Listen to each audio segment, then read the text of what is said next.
नमस्कार। स्वास्थ्य चर्चा के इस कार्यक्रम में आप सभी दर्शकों का हार्दिक स्वागत है। योग से मन स्वस्थ होता है, योग से तन स्वस्थ होता है, योग से धैर्य बढ़ता है और योग से उत्साह बढ़ता है। योग का प्रमुख उद्देश्य आध्यात्मिक, मानसिक और शारीरिक व्यक्तित्व का विकास करना होता है।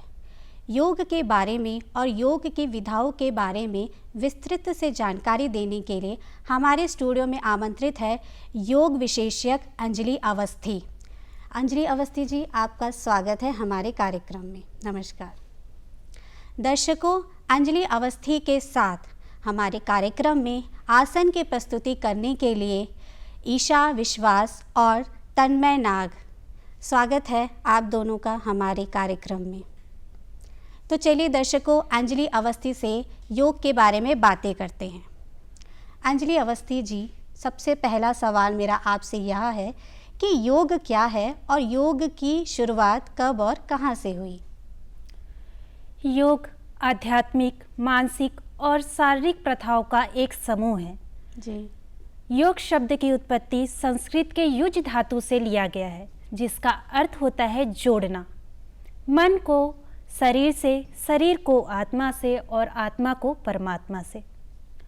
योग की उत्पत्ति प्राचीन भारत से हुआ है। हमारे देवी देवताओं के द्वारा, हमारे पूर्वजों के द्वारा, हमारे ऋषि मुनियों के द्वारा। भगवान शंकर जी जो योग के पितामह माने जाते हैं, उनके द्वारा सबसे पहले योग का प्रथा प्रचलित हुआ था जी। उसके पश्चात उन्होंने सात ऋषियों को अपना ये ज्ञान दिया योग का। उन 7 ऋषियों से बढ़ता गया ये क्रम और धीरे धीरे घर घर में योग का प्रचलन हुआ। अगर कोई साधारण व्यक्ति योग करना चाहता है तो वह कब और इसकी कैसी शुरुआत करे? योग की शुरुआत बहुत ही सरल विधि से करनी चाहिए। सुबह प्रातःकाल उठकर वह पेट खाली करके हमें योग की शुरुआत करनी चाहिए जी। आसन बिछाकर किसी स्वच्छ आसन में बैठकर योग का आरंभ करना चाहिए जी। सर्वप्रथम हमें श्वासों की गति के बारे में जानना चाहिए कि श्वास कैसे लिया जाए और कैसे छोड़ा जाए जी। योग में हमें लंबी गहरी सांस लेना है और उतने ही आराम से श्वास छोड़ना है जी। प्राणायाम और आसन 2 मुख्य योग की अंग होते हैं जी। प्राणायाम श्वासों की क्रिया होती है और आसन से शारीरिक सुधार होता है। अगर हमको अपने शरीर पर काम करना है तो हमें आसन करना होगा, और हमें अंदर से ठीक होना है, स्वस्थ होना है तो हमें प्राणायाम करना होगा। आसन के कितने प्रकार होते हैं? आसन को मुख्य 4 प्रकार से किया जाता है। खड़े होकर जी, बैठकर, पेट के बल लेटकर व पीठ के बल लेटकर जी। तो अंजलि जी, मैं आपसे पूछना चाहूँगी कि बैठकर हम कौन कौन से आसन कर सकते हैं? बैठकर हम बहुत सारे आसन कर सकते हैं। पहला आसन हम करेंगे वज्रासन जी। वज्रासन। वज्रासन करने के लिए सर्वप्रथम दोनों पैरों को सामने की तरफ फैलाएं। इसके पश्चात अपने पैरों को पीछे की ओर मोड़ें। दोनों अंगूठों को आपस में मिलाएं और एड़ियों में गैप बनाकर बैठ जाएं। दोनों हाथ आपके जांघों के ऊपर, रीढ़ की हड्डी बिल्कुल सीधी, चेहरा बिल्कुल सीधा, गर्दन सीधा। यह स्थिति है वज्रासन की। वज्रासन करने पर पाचन शक्ति अच्छी होती है जी। रीढ़ की हड्डी मजबूत होती है व साइटिका रोग में लाभ मिलता है जी। अच्छा, तो मैं ये आपसे ये पूछना चाहूँगी कि मौसम के हिसाब से, जैसे मौसम होते हैं सर्दी, गर्मी, बारिश, ये जो अलग अलग तरह के मौसम होते हैं, उसमें कौन कौन से योग करने चाहिए? हर मौसम में अलग अलग योगों का अभ्यास करना चाहिए जी। जैसे कि अभी ठंड आने वाली है जी, तो उसमें हम कर सकते हैं भस्त्रिका प्राणायाम। भस्त्रिका प्राणायाम करने से हमारे जो शरीर की अंदर की गर्मी है वो बढ़ती है, जो हमें ठंड से लड़ने में मदद करती है जी। भस्त्रिका करते हैं सुखासन में बैठकर। सुखासन में बैठ जाएं, पालथी जोड़कर। दोनों हाथ की मुद्रा वायु मुद्रा होगी, घुटने के ऊपर। लंबी सांस लें, आराम से छोड़ें लंबी सांस लें, आराम से छोड़ें और इसी प्रक्रिया को हम तेज गति से करेंगे। जी। तो जो गर्मी है जो अंदर से हमारे शरीर को गर्माहट पैदा करेगी, जो हमें ठंड से बचने में सहयोग करता है। जी अंजलि जी, आपने बहुत अच्छा बताया। मैं और भी आसन के बारे में जानकारी चाहती हूँ कि जो हमें करना चाहिए जिससे हमारे शरीर को स्वस्थ और तंदुरुस्त रहे। मैं खड़े होकर आसन करने वाले में एक आसन बताना चाहूँगी, ताड़ासन। ताड़ासन करने के लिए सर्वप्रथम हमें खड़े होना पड़ता है। दोनों पैरों के बीच कंधे के बराबर गैप लें, दोनों हाथ ऊपर की ओर, सांस लेते हुए दोनों हाथों को लॉक करें। सांस लेते हुए पंजे के बल खड़े हो जाएं। कुछ देर इसी अवस्था में रहें जी। और धीरे से वापस। इस आसन का नाम है ताड़ासन। ताड़ासन करने से शरीर में जो है संतुलन बनता है जी। और बच्चों के या विद्यार्थी जो 18 साल तक बच्चे रहते हैं उनके हाइट बढ़ाने के लिए बहुत ही उपयोगी आसन है। जी जी। तथा फोकस जो है बढ़ता है।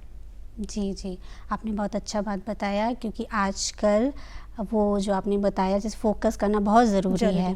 आपने तो ये बच्चों का बता दिया, ये मैं खासकर महिलाओं और बड़े बुजुर्ग के बारे में पूछना चाहूँगी कि उन्हें कौन से ऐसे आसन करने चाहिए जिससे वो अपने शरीर का ख्याल रख सकें। महिलाओं के लिए बताऊं तो मैं भुजंगासन, जो लेटकर बहुत ही सरल तरीके से किया जा सकता है। भुजंगासन के लिए हमें सर्वप्रथम लेटना पड़ता है। जी। बिल्कुल सीधे लेट जाएं, दोनों पैर पीछे की ओर जुड़े हुए, दोनों हाथ जो है कंधे के बराबर रहेंगे और हमें श्वास लेते हुए अपने कमर से ऊपर के भाग को उठाना है। सर हमारा सीधा रहेगा। कुछ देर इसी स्थिति में रुकें और श्वास छोड़ते हुए वापस आएं। हर आसन को कम से कम 10 से 30 सेकंड हमें होल्ड करना चाहिए, तभी उसका फायदा जो है हमें ज़्यादा प्राप्त होगा। और उसकी पुनरावृत्ति भी है 3 से 4 बार कम से कम। जी जी। तभी जो उस आसन का जो है लाभ हमें प्राप्त होगा। जो हमारे बड़े बुजुर्ग होते हैं उन्हें तो अपना खास ख्याल रखना होता है, उनके बारे में कोई आसन बताएं। उनके लिए सबसे अच्छा आसन के बाद आता है प्राणायाम। उनको तो सबसे ज़्यादा जरूरी होता है प्राणायाम। जी। तो मैं प्राणायाम के बारे में कुछ बताना चाहूँगी। जी जी, बताइए। प्राणायाम एक ऐसी क्रिया है जिसमें सिर्फ श्वासों के द्वारा हम इसे करते हैं। जी जी। जिसमें हमें शरीर का ज़्यादा उपयोग नहीं करना पड़ता। तो कोई भी रोगी हो या वृद्ध व्यक्ति हो, वो प्राणायाम से अपने आप को स्वस्थ बना सकता है। जी। प्राणायाम करने के लिए ऐसा जरूरी नहीं कि हमें सुखासन में ही बैठना हो या वज्रासन में ही बैठना हो। जी। अगर कोई वृद्ध व्यक्ति है जो नीचे नहीं बैठ सकता, वो कुर्सी पर भी बैठ सकता है या किसी टेक लगाकर बैठ सकता है, जिसमें वो सहज महसूस करे। जी। पहला प्राणायाम मैं बताना चाहूँगी, कपालभाति प्राणायाम। जी। कपालभाति प्राणायाम करने के लिए हमें लंबी सांस लेना है और उतने ही आराम से श्वास छोड़ना है। फिर लंबी सांस लें और आराम से छोड़ें। केवल श्वास लेने और छोड़ने की प्रक्रिया को ही कपालभाति कहा जाता है। इसका अभ्यास हमें पहले 1 सेकंड में या 2 सेकंड में एक बार करना है। जैसे जैसे हम अभ्यास करते जाएंगे इसकी गति हम तेज कर सकते हैं। इसके बहुत सारे अद्भुत लाभ देखे गए हैं। बहुत सारे रोगों को ये ठीक कर चुका है। बहुत सारे वृद्धों को स्वास्थ्य में बहुत सारे लाभ मिले हैं कपालभाति प्राणायाम से। कपाल का अर्थ होता है अपना माथा, चेहरे में ग्लो आता है कपालभाति करने से। जी। किसी भी रोग से, किसी भी बीमारी से लड़ने के लिए उसमें एक शक्ति मिलती है ना। तो आप बता सकती हैं कि कौन कौन से रोगों में इसके फ़ायदा देखने को मिलता है? बहुत सारे रोग हैं जिसका विस्तार मैं करना चाहूँ तो भी ना कर पाऊँ। जी। आम रोग तो हैं ही, जैसे सर्दी हो गया, खांसी हो गया, बुखार हो गया। जी। और अभी तो इतने सारे आविष्कार हुए हैं योग से। जी जी। कैंसर जैसे रोगों को ठीक किया गया है। जी। प्राणायाम जो है वो श्वास से जुड़ी योग है। आप श्वास से जुड़े 1-2 और आसन हमें बताएंगे? प्राणायाम जो है मुख्य 7 प्रकार के होते हैं। मैंने एक प्राणायाम बताया कपालभाति प्राणायाम। दूसरा प्राणायाम है अनुलोम विलोम प्राणायाम। अनुलोम विलोम प्राणायाम करने के लिए भी हमें सुखासन में बैठना होता है, पालती जोड़कर, और दोनों हाथ होंगे हमारे घुटने के ऊपर। हमारे हाथों की मुद्रा होगी वायु मुद्रा, रीढ़ की हड्डी होगी सीधी और राइट हैंड हमारा घुटने के ऊपर, दूसरा हाथ वायु मुद्रा में। एक बायां नासा छिद्र बंद करें, राइट साइड से श्वास लें, लंबी सांस लें, राइट साइड बंद करें, दूसरे साइड से श्वास छोड़ें, कंटिन्यू। दाएं साइड से श्वास लेना है, बाएं से छोड़ना है, फिर बाएं से श्वास लेना है, वो दाएं से छोड़ना है। ये प्रक्रिया हम लगातार 5 से 10 मिनट करेंगे। इस प्राणायाम का नाम है अनुलोम विलोम प्राणायाम। जी। अनुलोम विलोम प्राणायाम के भी बहुत सारे लाभ हैं। ये हमारे शारीरिक रूप को तो ठीक करता ही है, साथ ही अंदर से स्वास्थ्य में बहुत लाभ पहुंचाता है और फेफड़ों को खोलता है। श्वास लेने में जो जिनको परेशानी होती है उन्हें अनुलोम विलोम प्राणायाम अवश्य करना चाहिए। योग के द्वारा हम अपने परम शक्ति से जोड़ते हैं। वो उसमें मैं ये पूछना चाहूँगी, ये जो ध्यान लगाते हैं जिसे हम अंग्रेजी में मेडिटेशन कहते हैं, उसका क्या फ़ायदा देखने को मिलता है? योग को मैं बताना चाहूँगी, योग को मुख्य 8 अंगों में बांटा गया है। जी। यम, नियम, आसन, प्राणायाम, प्रत्याहार, धारणा, ध्यान और समाधि। जी। मैंने आपको अभी तक आसन और प्राणायाम के बारे में बताया। जी। इसी में आता है ध्यान और धारणा और समाधि। जी। जिसमें हम बात करेंगे ध्यान की, मेडिटेशन की। जी।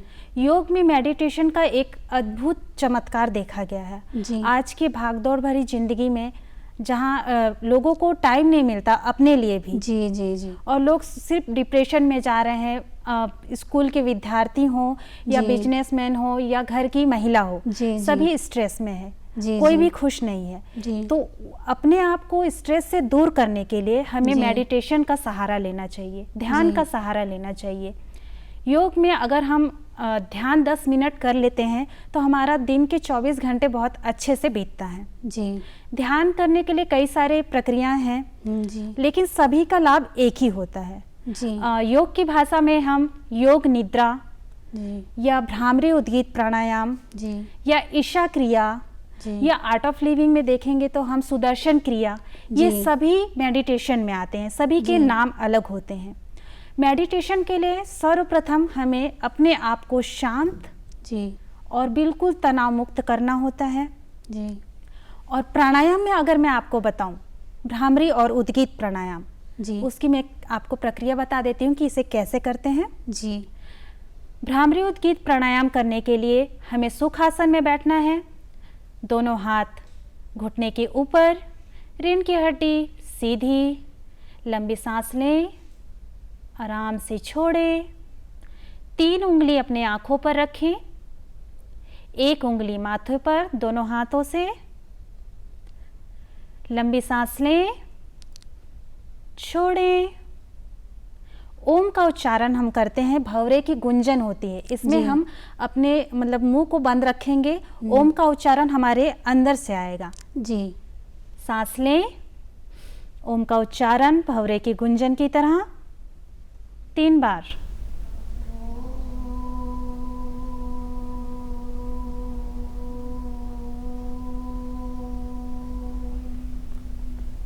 आंखें बंद रहेगी, दोनों हाथ अपने घुटने के ऊपर रखें।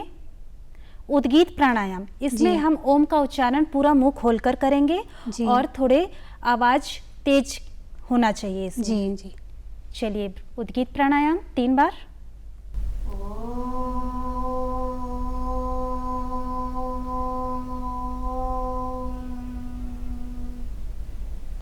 अगेन।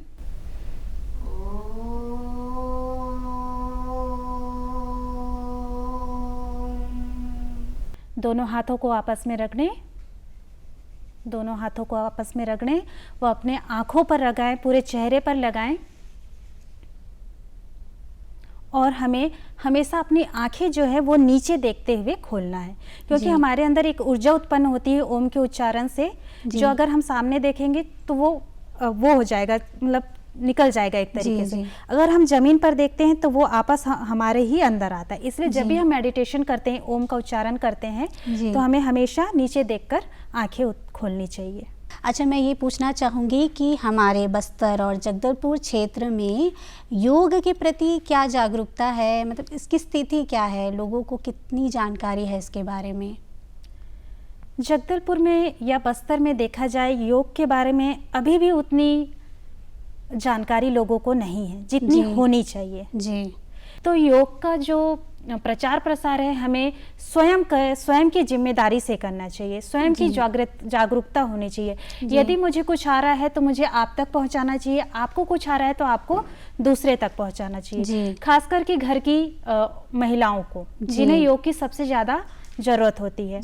सबको ऐसा लगता है कि सब काम कर रहे हैं, हम तो दिन भर काम करते हैं, हमें योग की आवश्यकता नहीं है, जबकि ये बहुत ही गलत है। योग अपने आप में एक विद्या है जी, जिसे करना सभी के लिए बहुत ज़रूरी है। योग के बिना हमारा जो जीवन है अधूरा है। तो आप ऐसा बता सकती हैं कि जैसे महिलाएं जैसे उन्हें अपना घर संभालना होता है, उन्हें वो नौकरियां करती है, उन्हें अपने बड़े बुजुर्गों को भी संभालना होता है, उनके ऊपर बहुत जिम्मेदारियां होती है। तो आप ऐसा कोई आसन बताएं उनके लिए जो वो घर में रहकर भी कर सके, और उन्हें कोई, ताकि वो अपनी जिम्मेदारी भी निभाएं और वो अपने शरीर को भी स्वस्थ रखें। बहुत सारे ऐसे आसन हैं जो बहुत ही सरलता पूर्वक किया जा सकता है। जैसे कि पहला आसन मैं बताऊंगी, बटरफ्लाई आसन या तितली आसन जी। तितली आसन करने के लिए हमें सीधे बैठने की ज़रूरत होती है। दोनों पैरों को आपस में मोड़कर, दोनों हाथों को लॉक करके अपने पंजों को हम पकड़ेंगे और तितली की तरह हमारे जो पैरों को ऊपर से नीचे की ओर करना होता है जी।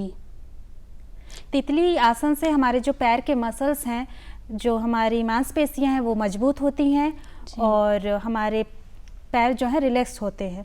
चक्की चाल आसन के लिए हमें दोनों पैर सामने की तरफ फैलाना पड़ता है।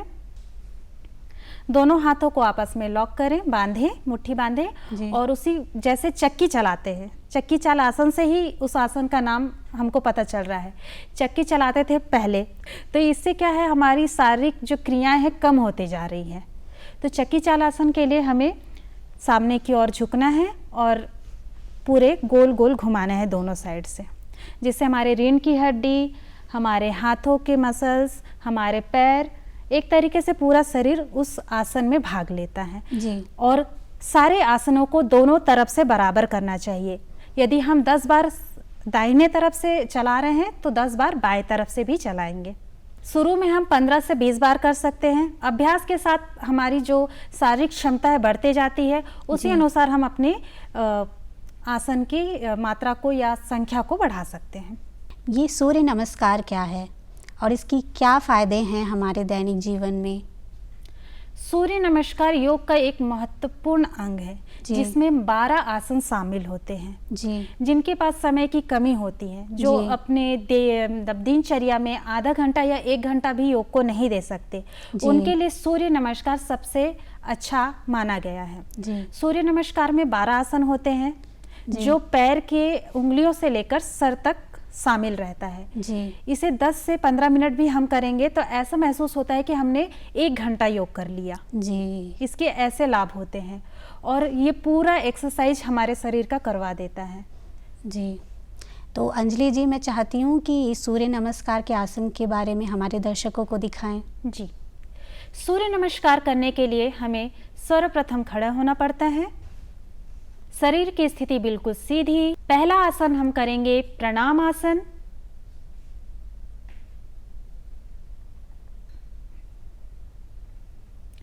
प्रणाम की अवस्था होती है, इसमें दोनों हाथ जुड़े हुए रहते हैं जी। दूसरा आसन है हस्त उत्तान आसन। दोनों हाथ ऊपर की ओर, शरीर हल्का झुका हुआ। तीसरा आसन पाद हस्तासन। कमर के से नीचे दोनों हाथ जमीन पर। चौथा आसन अश्व संचालन आसन। इस आसन में एक पैर पीछे जाता है, एक पैर दोनों हाथों के बीच और चेहरा बिल्कुल सामने।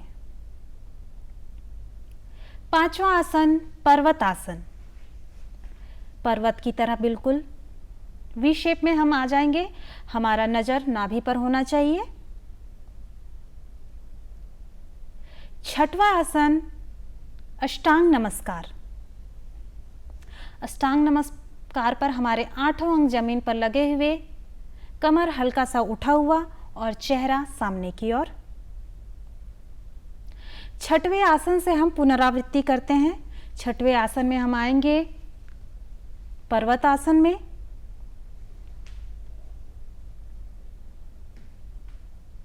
सातवां आसन अश्व संचालन आसन। एक पैर सामने, दूसरा पैर पीछे, चेहरा बिल्कुल सामने।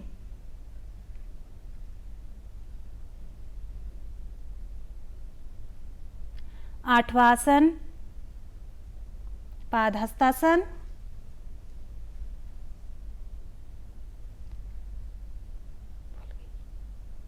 नौवां आसन हस्त उत्तानासन। 10वां प्रणामासन। इस प्रकार सूर्य नमस्कार किया जाता है। योग करते हुए कौन कौन सी सावधानियां बरतना चाहिए? सबसे पहले ये बताना चाहूँगी कि सबसे महत्वपूर्ण बात ये होती है कि जब भी हम योग करें, आसन करें या प्राणायाम करें जी, पेट हमेशा खाली होना चाहिए जी। भरे पेट में योग आसन का अभ्यास नहीं करना चाहिए। आसन में सिर्फ एक वज्रासन ही है जिसे हम खाना खाने के बाद कर सकते हैं। उसके अलावा कोई से आसन हमें खाना खाने के बाद नहीं करना चाहिए। वह योग करने का सबसे उचित समय होता है सुबह का जी। सुबह हमें खाली पेट योग करना चाहिए और हमें कपड़े ऐसे पहनने चाहिए जिससे हमें तनाव या खिंचाव या असहज महसूस ना हो जी। और गर्भवती महिलाओं को बहुत सारे आसन, मयूरासन व कपालभाति ऐसे आसनों और प्राणायाम से बचाया जाना चाहिए। मतलब उनको ये आसन नहीं करना चाहिए। हमारे दर्शकों को क्या संदेश देना चाहेंगे? मैं सभी को यही संदेश देना चाहूँगी कि आप सभी अपने दैनिक दिनचर्या में योग को अवश्य ही शामिल करें, क्योंकि योग ऐसी प्रक्रिया है, ऐसी क्रिया है, ऐसी कला है, ऐसी प्रथा है जी। जो हमारे जीवन के लिए अनिवार्य है। इसे कभी भी ऐसे काम के रूप पे नहीं लेना चाहिए कि ये एक हमें अलग से समय देना पड़ेगा या हमें कुछ और करना पड़ेगा, इस समय में कुछ और कर सकती थी या और कर सकता था, ऐसा हमें बिल्कुल नहीं सोचना चाहिए। इसे बिल्कुल अपने एक अंग के रूप में, एक दैनिक दिनचर्या के रूप में शामिल करना चाहिए। इसके बहुत सारे अद्भुत लाभ हैं। बहुत सारे विद्यार्थियों में जैसे देखा गया है, स्ट्रेस देखा गया है, एंजाइटी देखा गया है, पढ़ाई को लेकर हो या किसी और भी चीज़ को लेकर हो या घर में समस्याएं उत्पन्न हो रही है, तो मेडिटेशन एक ऐसी अद्भुत चीज़ है जिसे करके हम खुद को उस चीज़ से निकाल सकते हैं। आप हमारे कार्यक्रम में आए और हमारे दर्शकों को इतनी महत्वपूर्ण जानकारी दी, उसके लिए मैं आपका धन्यवाद देना चाहूँगी। और साथ ही ईशा विश्वास और तन्मय नाग को भी मैं धन्यवाद देना चाहूँगी कि आप दोनों हमारे कार्यक्रम में आए और आसन के द्वारा हमारे दर्शकों को महत्वपूर्ण जानकारी दी। मैं आप सभी को, आप दोनों को और अंजलि जी, अवस्थी जी, आपको भी मैं धन्यवाद करना चाहूँगी। नमस्कार।